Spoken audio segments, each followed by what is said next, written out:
और अन्य जो भी यहाँ पर सम्मानित प्रतिनिधि उपस्थित हैं, पॉल्यूशन बोर्ड के ओर से आयोजित इस पर्यावरण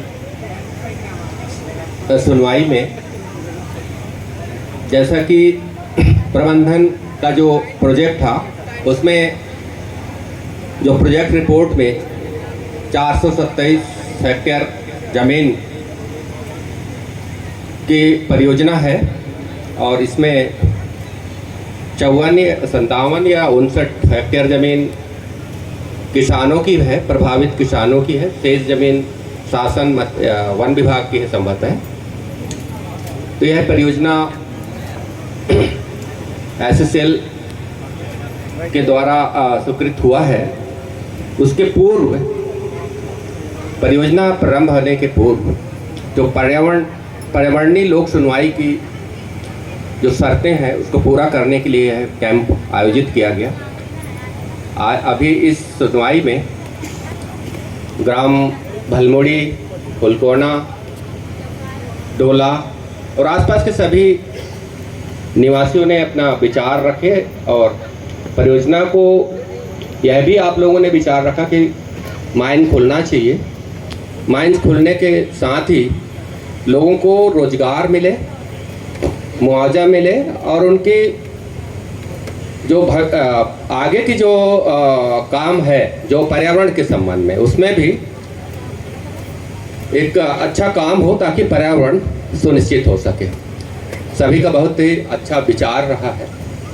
अक्सर की जब भी परियोजनाएं खुलती हैं, कोई भी परियोजना खुलता है तो लोगों का आशा भी रहता है, अपेक्षा भी रहता है, प्रबंधन से भी रहता है, स्थानीय जिला प्रशासन सभी से भी रहता है कि प्रभावित लोगों को या स्थानीय लोगों को, आसपास के परिवारों को मजदूर मिले, रोजगार मिले तो वो स्थानीय लोगों को एक जो जीविकोपार्जन है और उनकी जो आवश्यकता है वो पूरी होता है। परियोजना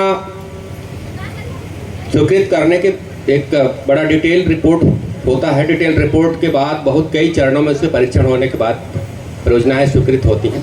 परियोजना के साथ ही साथ उसका जो दूसरा पार्ट है पर्यावरण का, तो पर्यावरण में भी हम सब लोग जानते हैं कि हमें अच्छा शुद्ध हवा मिलना चाहिए। हर व्यक्ति चाहता है शुद्ध हवा मिले, शुद्ध पानी मिलना चाहिए, शुद्ध आबो हवा मिलना चाहिए, वातावरण मिलना चाहिए। अभी सरपंच जो पहले यहाँ के थे शेर सिंह जी ने बताया कि भाई हमारे गांव की ओर से जो मांगे हैं, मैं यहाँ पर मांगों को रख रहा हूँ और पढ़ कर के भी उन्होंने बताया। ये कुछ लोगों ने कहा कि कांटे वाले वृक्ष नहीं लगाना चाहिए, कुछ ऐसे ही वृक्ष लगाएं जो फलदार हो, लोगों को रोजगार से प्राप्त हो और हमारी जो सामाजिक आर्थिक ज़रूरत है वो पूरी हो। बिल्कुल सही सोच है। एक किसान के घर में अगर 2-4 आम का पेड़ हो जाता है तो उसको बहुत सारा मतलब अपने घर की आवश्यकता पूरा होता है और दो पैसे का बेच भी लेता है किसान। तो उनका कहना बिल्कुल सही है। ये जब मैं पहली प्रोजेक्ट देख रहा था, पढ़ रहा था, तो उसमें फॉरेस्ट्री मतलब वनीकरण करना है, वनीकरण करना है। उसमें कुछ काफ़ी एरिया में कुछ जल का भी स्टोर रहेगा, जल संग्रहण भी रहेगा। कोल माइंस जब खुलता है तो बहुत सारे पानी भी कभी कभी आता है, तो पानी का क्या उपयोग होगा इसका भी प्लान मैनेजमेंट को करना पड़ता है। कुछ पानी का स्थानीय लोग या आसपास के लोग को पानी का ऐसा कुछ वो बनाया जाए, प्लान बनाया जाए कि उस पानी से किसानों की जो खेती संबंधी आवश्यकता पूरी हो। तो प्लान में डिटेल रहता है और ये बड़े जो एक्सपर्ट लोग रहते हैं उनके तरफ से फाइनल होता है। तो निश्चित ही उनका प्लान एक कंप्लीट प्लान रहता है। जहाँ तक रोजगार की बात आ रही थी, रोजगार में जो भारत सरकार की कोल मंत्रालय की पॉलिसी है कि भाई 2 एकड़ में नौकरी देने का, वो तो सरकार की ओर से गठित होने हम लोग कुछ नहीं कर पाते हैं। 2 एकड़ में नौकरी और मुआवजा तो मिलेगा, अगर पैकिंग अलाउंस यदि बन रहा है, शिफ्टेड है तो वो भी देने का है। तो जो पॉलिसी है उसके अनुसार ही प्रबंधन करता है।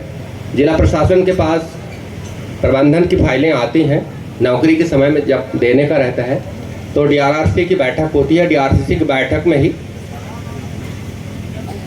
टोटल प्रोजेक्ट एरिया में कितना नौकरी मिल रहा है, कितने लोगों को मिलेगा और किस पद्धति से मिलेगा, ये तय कर लेते हैं। तो कलेक्टर साहब की अध्यक्षता में ही ये DRRC की बैठक होती है यह बात हमें प्रयास करना चाहिए कि ये जल्दी हो जाए। इसमें बहुत कभी कभी लेट होता है, ये मैं भी एहसास करता हूँ, किसी भी कारण हो मैनेजमेंट के वजह से। जमुना कोतमा के बारे में जो इशू सभी कई लोग यहाँ पर लोगों ने बताया, वो बात भी सही है कि जमुना कोतमा में 500-600 रोजगार में जो कुछ न्यायालयीन मामला निर्मित हुआ, हाई कोर्ट गए लोगों ने, तो कुछ प्रबंधन के जो कार्यवाही थी, जहाँ तक मेरे समझ के अनुसार पॉलिसी नीति थी सरकार की 8 और 12, उसमें थोड़ा कहीं चूक हुआ है मैनेजमेंट की ओर से, जिसका परिणाम था उसमें काफ़ी लोगों को परेशानी हुआ। और कोर्ट ने भी जो निर्णय दिया है उसमें इसे ही कहा है कोर्ट ने कि भाई जो पात्र परिवार है उनको नौकरी दीजिए, अपात्र को नौकरी मत दीजिए, पात्र लोगों को दीजिए। ये प्रक्रिया चला तो दोनों पक्ष जो है कहीं ना कहीं कोर्ट में जाकर के अपना अपना दावा लगाए हैं। अभी भी कुछ मामले चल रहे हैं। प्रयास हमारा ये रहता है कि मैनेजमेंट से भी और हम लोगों का भी, कि जो नीति है, जो विधि है, जो प्रक्रिया है, कोल इंडिया की पॉलिसी है, उसके अनुसार ही समय पर वो काम हो जाए। तो लोगों को जो आक्रोश का सामना करना पड़ता है हम लोगों को कि भाई हम लोगों को नौकरी नहीं मिल रहा है, कोल माइंस ने जमीन अधिग्रहण कर लिया, डिले हो रहा है, कहीं कहीं हुआ है, ये बात तो मैं भी एहसास करता हूँ। कोल मैनेजमेंट भी करता है, किसी कारणवश हो जाता है, परंतु हमारी प्रयास होना चाहिए कि समय पर निराकरण हो जाए। स्थानीय लोगों को ये भी बात सही है, इमोशनल अटैचमेंट रहता है ज़मीन से। जहाँ पर वो घर में, अभी कुछ लोग बहन जी माताएँ आई थी यहाँ पर, कुछ स्थानीय भाई लोग भी थे, भाई हम घर कैसे छोड़ के जाएंगे। लगता है जिस घर में हमारा जन्म हुआ है उस घर से बड़ा अटूट प्रेम रहता है हर व्यक्ति का। वैसा लगता है कि मेरा जन्मभूमि छीन रहा है। पर सरकार की कुछ पॉलिसियां हैं, उसके प्रतिपूर्ति के रूप में सरकार जो भी पॉलिसी है, नियम है, नीति है, उसके अनुसार करता है। हमारा इमोशनल अटैचमेंट सबका रहता है, कहीं कहीं हमें थोड़ा सा उस समय बड़ा कठिनाई का महसूस होता है, भावनात्मक रूप से होता है। पर चूंकि उद्योग आप सब लोग जानते हैं कि भारत सरकार की पॉलिसी के तहत सैंक्शन होता है, और ये भी हमें पता है कि अगर हमारा उद्योग प्रारंभ नहीं होगा तो हमारा क्षेत्र का डेवलपमेंट नहीं होगा। कुछ ना कुछ उसका एक दो पक्ष होता है, एक लाभ और थोड़ा हानि। तो कहीं ज़्यादा लाभ होता है, थोड़ा बहुत हानि होना स्वाभाविक रहता है, ऐसा मेरा मानना है। यहाँ पर बहुत सारे ढोलक के भी बैठे हैं, सम्मानित अतिथि, हमारा काफ़ी खुले मंच जैसे बात होती रहती है, यहाँ पर बैठे हैं आपने सिंह साहब। तो मैंने कहा आप सब लोगों को ज़्यादा मालूम है कि आप लोगों ने कोल माइंस के बहुत लंबे समय से कोल माइंस को देखा है, काम हुआ है इस क्षेत्र में, पैसे का फ्लो हुआ है। कोल माइंस अगर नहीं होता, हम अगर खेती के हिसाब से करते हैं तो आज हमारे 1 एकड़ में उत्पादन कितना हो रहा है, नहीं हो रहा है। फिर भी किसान चूँकि मिट्टी से जुड़ा हुआ है, परिवार मिट्टी से जुड़ा रहता है, तो उसको लगता है कि मेरे को भले 2 दाना हो पर मेरा ज़मीन तो रहे। पर पॉलिसी है सरकार की, उसमें भी हम लोग नहीं कर सकते। हम सब जानते हैं कि पॉलिसी बनाना सरकार का है, उद्योग भी प्रारंभ करना गवर्नमेंट का काम है। हम सब लोगों को मालूम है कि कोयला के बिना हमारा विद्युत का आपूर्ति नहीं होती है। अगर कोल माइंस नहीं होगा, कोयला का उत्पादन नहीं होगा, पावर प्लांट को कोयला नहीं जाएगा, तो बिजली की भी हमारी आवश्यकता कैसे पूरा होगा। ये भी एक पक्ष है महत्वपूर्ण। हम इस सभी पक्षों को देख करके, विचार करके सरकार को ये काम करते हैं।